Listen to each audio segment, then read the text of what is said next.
जय श्री राम। एक पंडित जी रोज़ाना रामायण कथा सुनाते थे।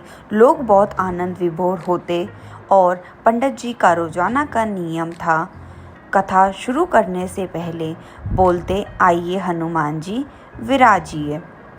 हनुमान जी का आवाहन करते थे और फिर प्रवचन करते थे। एक वकील साहब हर रोज़ कथा सुनने आते।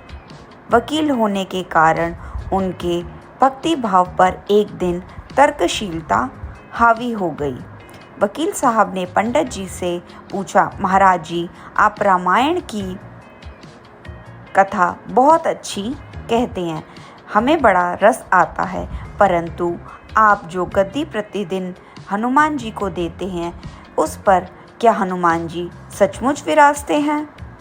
पंडित जी ने कहा, हाँ, ये मेरा व्यक्तिगत विश्वास है कि राम कथा हो रही हो तो हनुमान जी अवश्य पधारते हैं।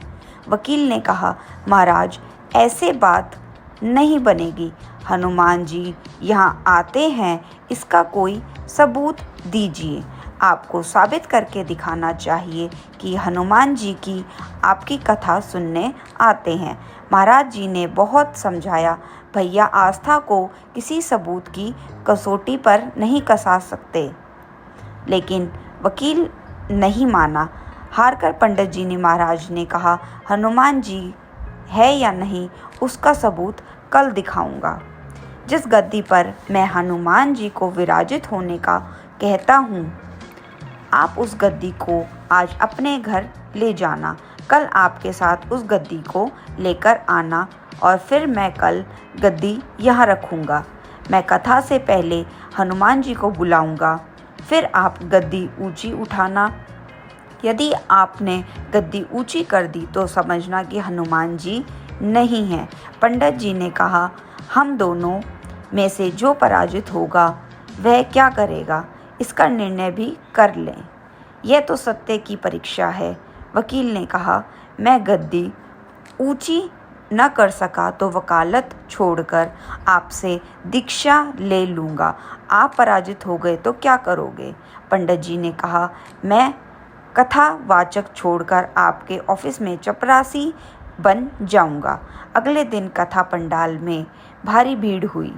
जो लोग रोज़ाना कथा सुनने नहीं आते थे, वे भी भक्ति, प्रेम और विश्वास की परीक्षा देखने आए। काफ़ी भीड़ हो गई। पंडाल भर गया। श्रद्धा और विश्वास का प्रश्न था। पंडित जी और वकील साहब कथा पंडाल में पधारे।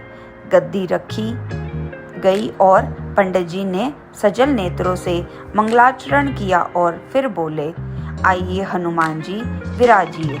ऐसा बोलते ही पंडित जी के नेत्र सजल हो उठे। मन ही मन पंडित जी बोले, प्रभु, आज मेरा प्रश्न नहीं बल्कि रघुकुल रीति की परंपरा का सवाल है।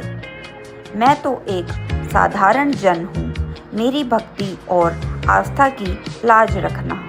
फिर वकील साहब ने को निमंत्रण दिया गया, आइए गद्दी ऊंची कीजिए।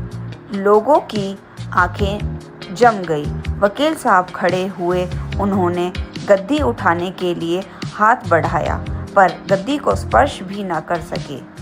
जो भी कारण रहा, उन्होंने 3 बार हाथ बढ़ाया, किंतु तीनों बार असफल रहे। पंडित जी ने देख रहे थे, गद्दी को पकड़ना तो दूर, वकील साहब गद्दी को छू भी न सके। तीनों बार वकील साहब पसीने से तरबतर हो गए। वकील साहब पंडित जी महाराज के चरणों में गिर पड़े और बोले, महाराज, गद्दी उठाना तो दूर, मुझे नहीं मालूम कि क्यों मेरा हाथ भी गद्दी तक नहीं पहुंच पा रहा है। मैं अपनी हार स्वीकार करता हूँ। कहते हैं कि श्रद्धा और भक्ति के साथ की गई आराधना में बहुत शक्ति होती है। मानो तो देव है, नहीं तो पत्थर।